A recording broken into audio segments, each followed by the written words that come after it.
This will be about my 5th or 6th time up there, but this time I'll be team lead. I have the confidence and experience, thanks to David. Peatlands cover 10 to 15% of the landmass of Canada. They store enormous amounts of soil carbon. We are worrying about whether this soil carbon is turning into greenhouse gases and released to the atmosphere, which in turn would accelerate climate change even further.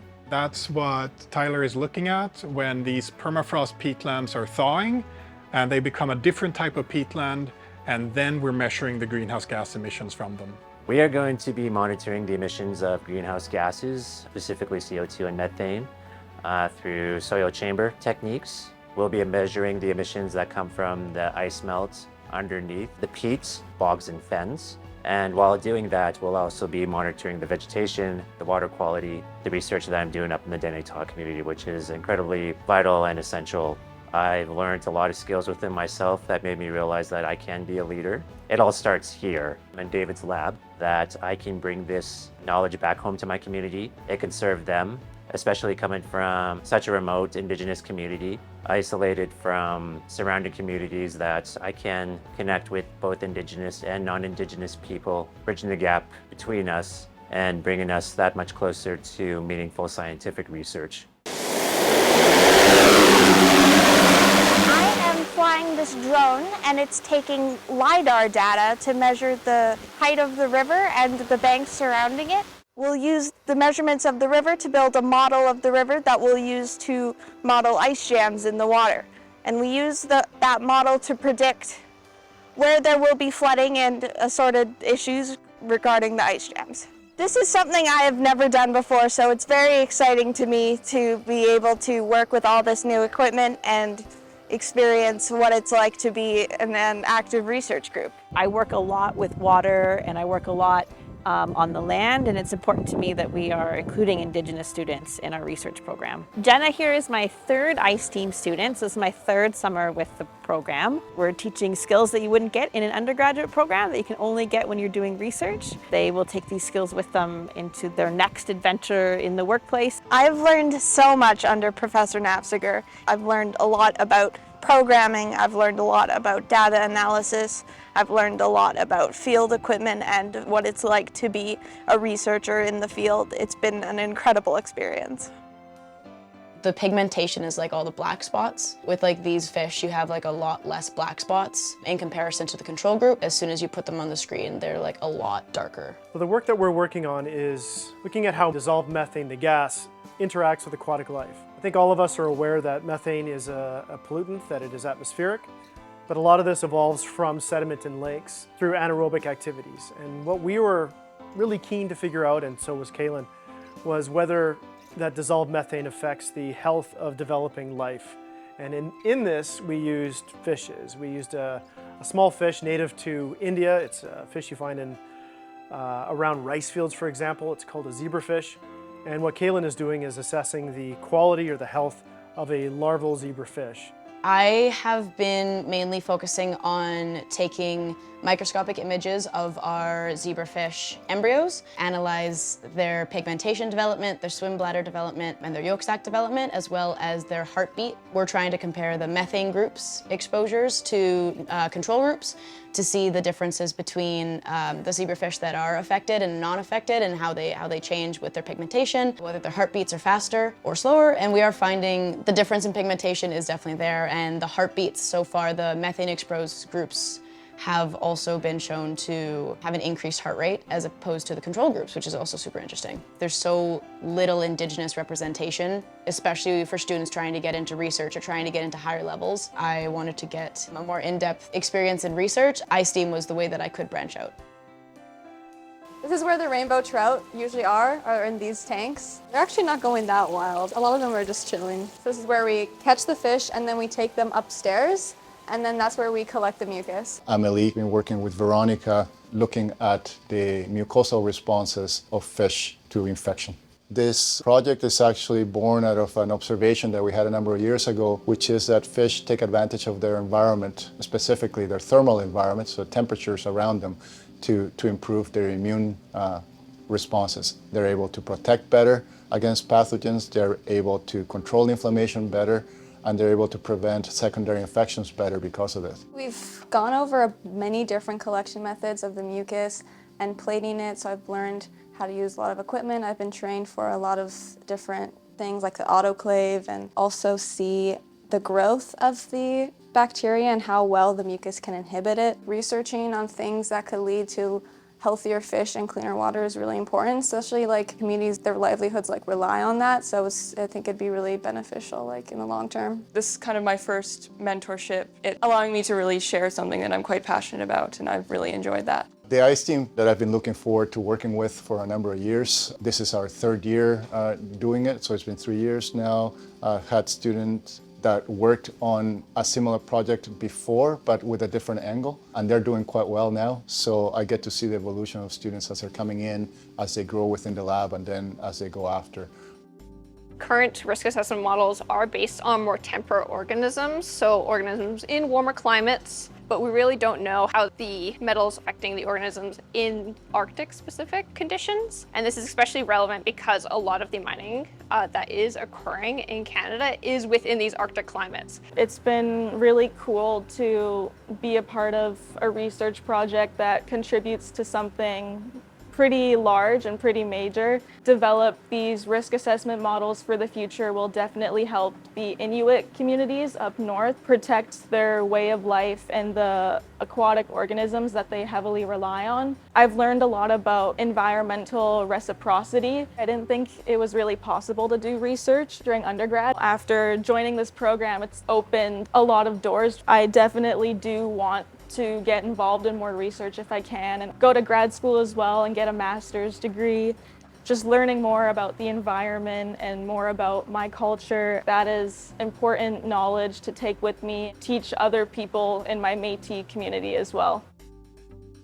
This is what we found so far, that half of it's talking about just the event itself, rather than talking about Indigenous well-being or the stress and harm. It's pretty clear that they really only look at the numbers. Mariah's project is looking at media coverage of First Nations wildfire evacuations to get a sense of what's covered in the media and what isn't. And of course that's important in shaping public perceptions of wildfire evacuations. We do a lot of interview research with the communities to try and ensure that best practices are followed. And so, we'll communicate and disseminate our research with emergency management personnel who are involved in wildfire evacuation. What Mariah's done a good job of finding is that most media articles just focus on the event itself, the fact that people are being displaced, and there's a lot less emphasis on well-being, and I think that's a really important finding. I have experienced a wildfire when I was living on the reserve, so I always try to relate back to my experience and what I felt during that time. When I was 10 years old, I was living on the reserve, and there was a wildfire that happened very, very close by. Our whole community was evacuated, and my family ended up staying in Grand Prairie, and we were there for 3 weeks. It was a very stressful experience, and also Dr. Tara wrote an article about that specific wildfire that happened in my community. That's what inspired me to apply for the ICE STEAM program. The article was actually the first article coming out of the First Nations Wildfire Evacuation Partnership. We conducted the research with Whitefish Lake First Nation. So as it turns out, that's Mariah's home community. The partnership aims to have an understanding of evacuation experiences and also identify ways to reduce impacts of evacuations for First Nations and First Nations people. This community specifically does a lot of burning around housing and other roadways just to reduce the potential fire hazard. So this map here shows the large amount that this community does every year. So these areas here are burned by the community each year. This project is really applicable to Indigenous communities just because we're able to see how fire can come into a community and how to best prevent wildfires. Based on what I've talked to with members of the community, they believe that the kind of work that they've been doing burning in the community has reduced the fire hazard each year. The community we're working with does a substantial amount every year to reduce the fire risk. 30, 24, 25. That's perfect, yeah, just right in there. We want to see basically when a forestry company goes into the forest, How is this fuel developing? Are we going to get unexpected fire behavior? What is the fire behavior going to look like? Is it going to be very intense? Will it burn on the ground, or will it transfer up into the crowns and become a crown fire, which is a lot more difficult to manage? But what we want to do is go out there and actually classify this in a way that lets us model fire behavior so that we can understand how different fuel treatments or how different harvesting practices, in my case, because I'm interested in forest industry, how does that change how fire will behave in the boreal forest of Alberta? I've been doing a lot of literature review, a lot of mapping, and doing some basic analyses to figure out where can we go out and measure these fuels to make it the most effective, where's the most critical areas for us to go out. And so Annika's been hugely helpful. Her work here has really been great. We've all been very happy with Annika's work here. I wanted to come back because I had such a great time last year learning about different kinds of sciences. This year I've been doing a lot more computer work, so programming for graphs and making maps with different kinds of data sets. I've been enjoying the programming a lot and meeting up with everyone and getting to talk. All right, well, how's it coming? The program's running. I'm adjusting the integration time here. Awesome. This project is about making portable tools for water quality analysis. What we have is a portable spectrometer kit that's affordable, low cost, and can be brought into the field to get you water measurements right away. The idea is that we're validating and calibrating and understanding how the optical spectra that we measure correlate to things like organics in the water and heavy metals like mercury, so that you can get a more deployable solution for water quality analysis. And the hope is that this would supplement what already exists for water quality and give you something quicker and more immediate at the spot of need. Aha, we're seeing, so the red line is our background measurement and the blue line is our current measurement.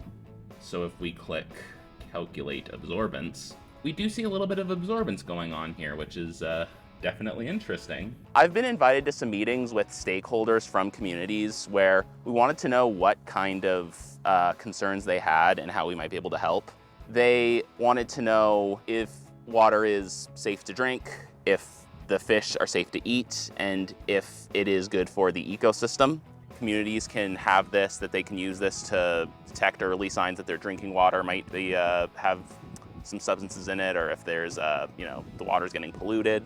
It's kind of nice knowing that I'm working on something that could help these people and that can help people who actually are telling us, hey, these are our concerns, and that feeling has been really nice. Christopher really was the first person to take this and actually start systematically testing it. So the contribution has been really to get us a good handle on what we need to do, how we need to calibrate it, even having the ability to build in automatic calibration routines. So he's really pushed this along from a prototype and idea to now something we're getting valid measurements from.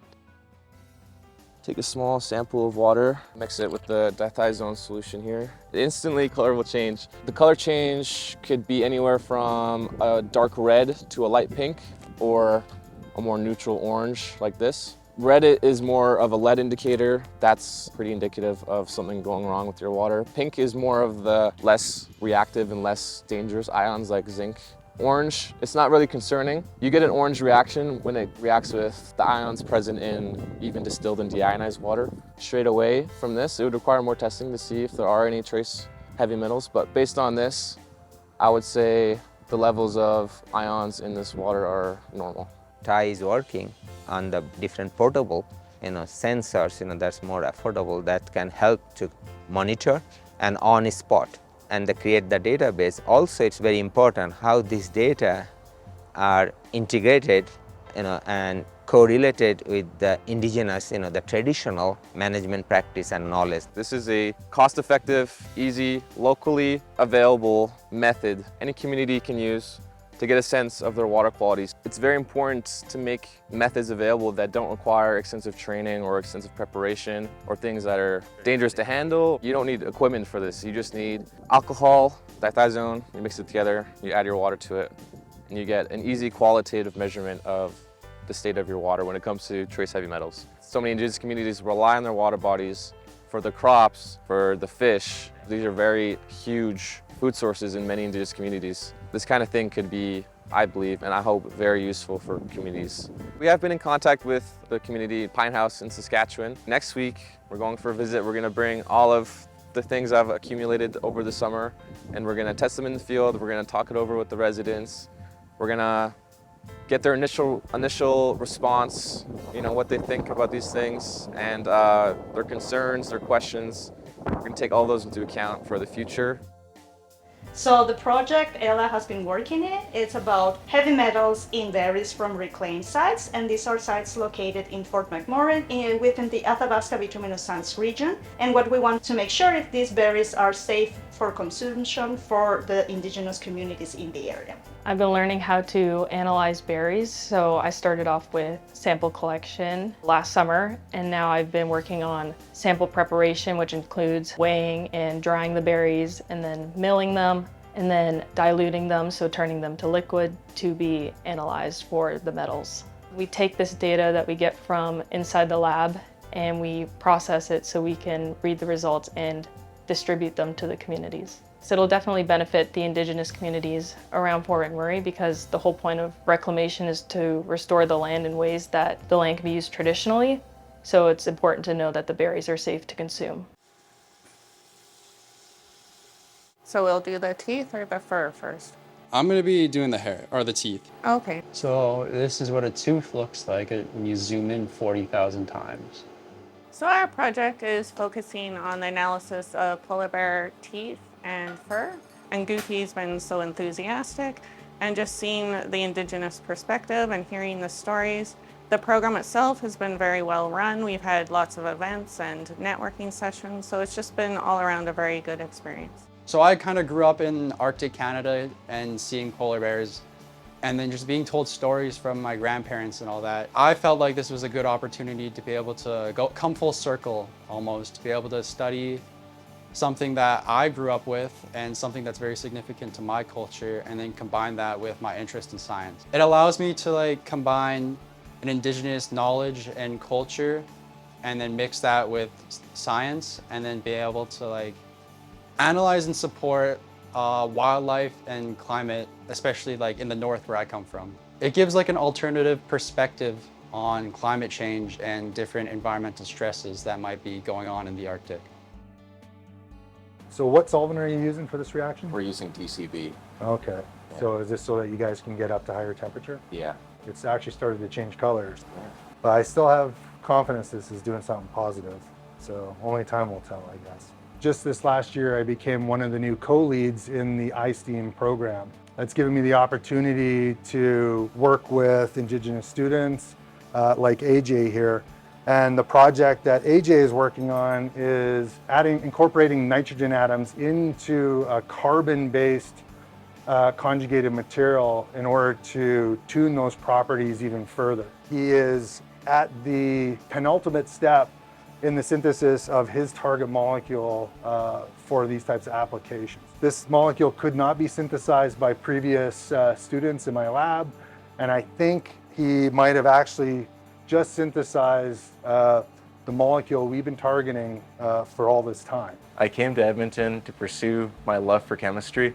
I saw it as an amazing opportunity as an Indigenous person, especially since I came from such a disadvantaged area of Alberta.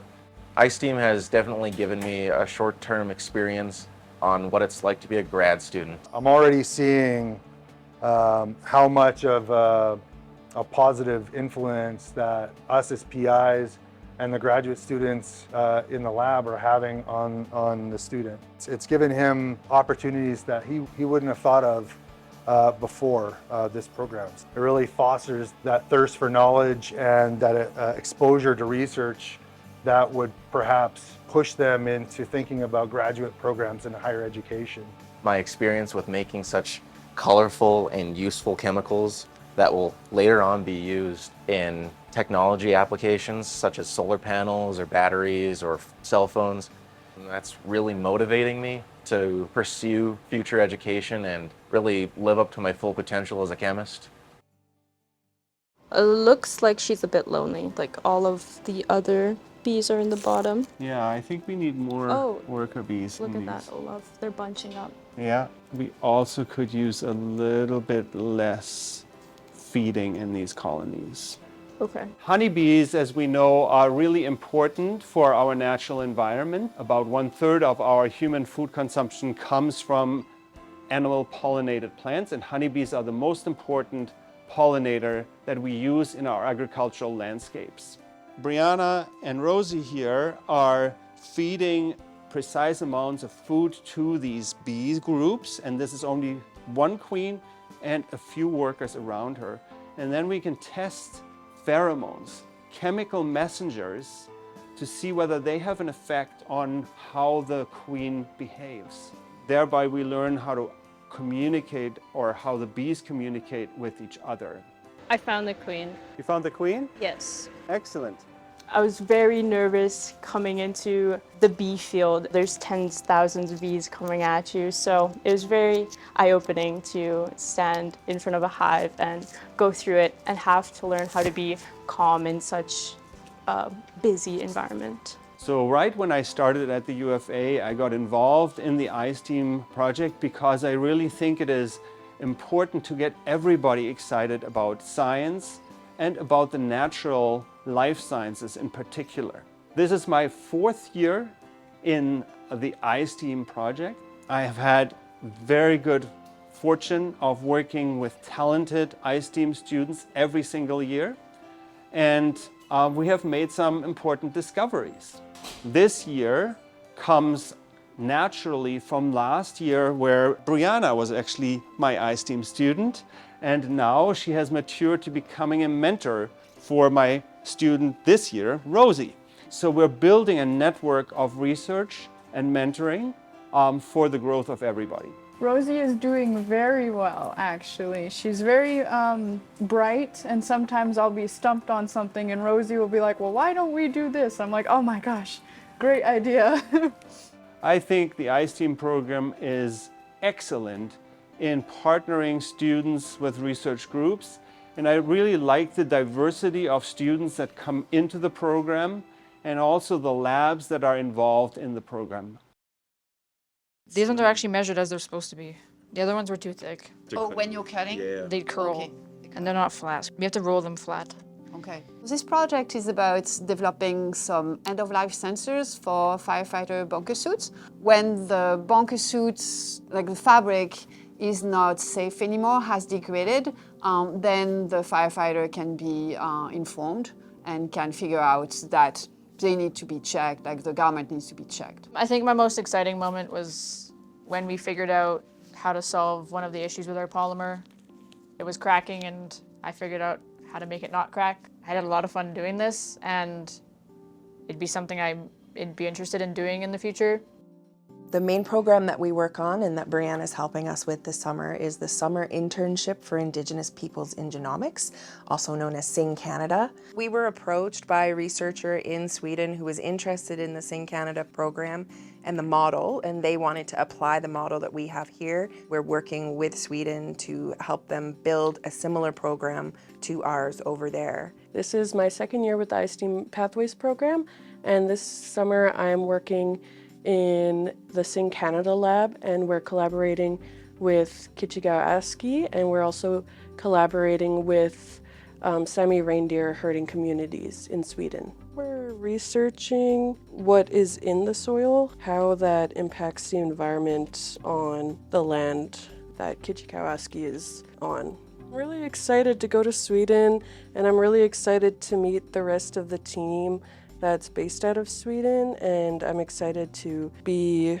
with the community that we're collaborating with. I've learned a lot about what is happening in Sweden in the Sami reindeer herding communities and how it impacts the reindeer and what kind of challenges the herders face with climate change and green energy development. It's been really great working with the rest of the Sing team because we build a lot of community within our team. We get to build community in Sweden with the reindeer herders. So it's been really awesome to be a part of the team and know that the research I'm doing is for like a specific community and helps with specific problems. And I really like that it's very community-based. Ready, Freddie? Yeah. Cavities, straight ahead. All right. So we're going to refresh the ARU that's recording at the cavity. That sounds good. So, Jill, what made you want to do iSteam? It's hard to get into research. I thought iSteam was such an amazing opportunity to actually experience research. There's so many projects you get to choose from, and I hope to one day contribute back to my community through research. And what better way than to start at the U of A in iSteam, you know? Yeah. It's Jill Hawkins. We're at location Wood-BH1-0. It is July 19th, 2025, 1525. We are currently north 51.611556 and west 115.151379. The purpose of this project is to see if we can use sound to predict how far a cavity is. Jill has helped tremendously with collect data, taking pictures inside the cavity and putting up ARUs around the area, so she's been very helpful. Best teammate ever. I've learned quite a lot about birds. Initially I didn't know so much, but coming here it's really cool to see everyone that loves what they're doing. I wasn't super sure if research was maybe a route I'd consider, but now it's kind of like, oh, this is really cool.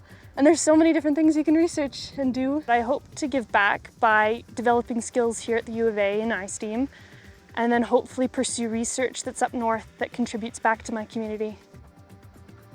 For many years, we've been looking at how lodgepole pine deals with mountain pine beetle infestation. More recently, we've been looking at how mountain pine beetle responds both to mountain pine beetle attack as well as to the fungus that mountain pine beetle carries. Bo has been working on this project now for 2 summers, cloning the genes that we are going to look at that are involved in this response. From last year, we were working on PCR and gene cloning.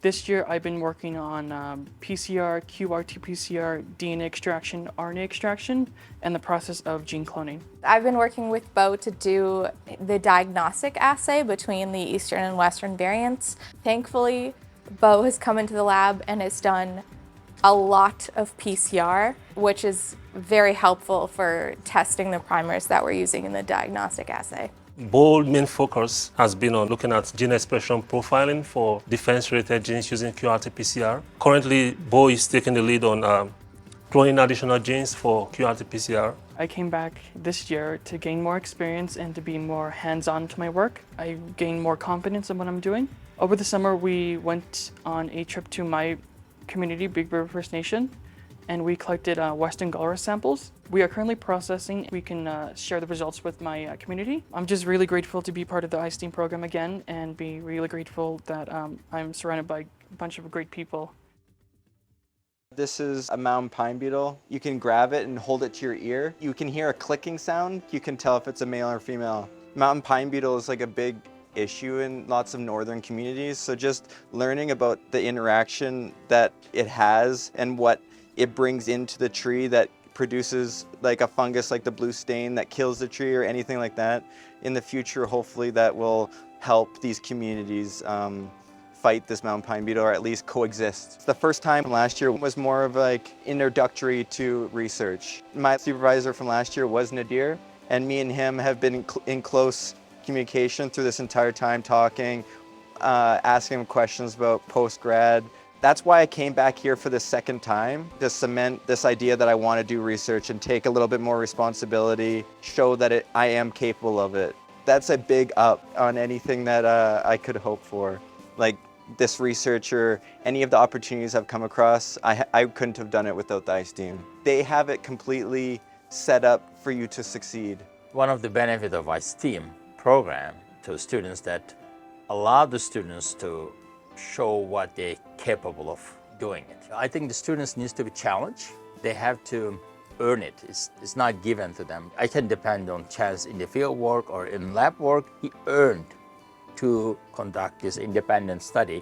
This is independent project. I consider it's a part of the PhD project, but still this is the Chaz project that he's leading different aspects. This generation right now, young students, they can do a lot of good things, but they just need to be exposed little by little, and then they need to have their showcase. We are operating on indigenous lands. I think it's our mandate. Just want to be part of that cultural change, I will say, provide this kind of opportunities for students to have their own showcases.